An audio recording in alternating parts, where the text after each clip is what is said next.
Sport Evo Kota Ambon Mangalore Tournament The Last Battle. Di Goro Tumesi Umpati.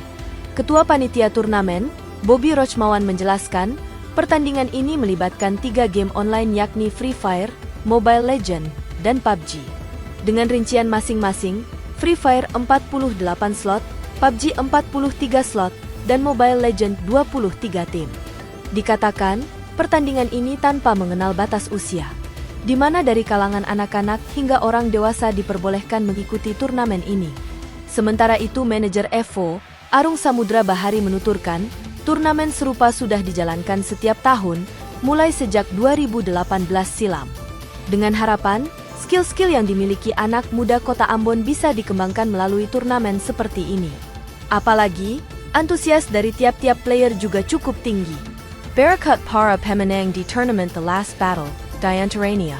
Untuk Mobile Legends, juara 1 Partian Ganteng, juara 2 Pix Osiris dan juara 3 Ipul 26 serta MPV player jatuh pada Rages Giawu.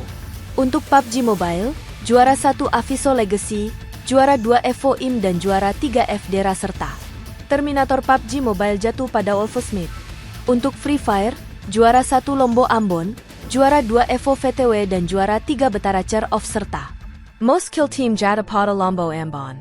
Kita dari Evo sini memegang turnamen Mobile Legends dan PUBG, tapi kalau untuk Free Fire sih sebagian dari Evo dan sebagian dari komunitas Free Fire Maluku.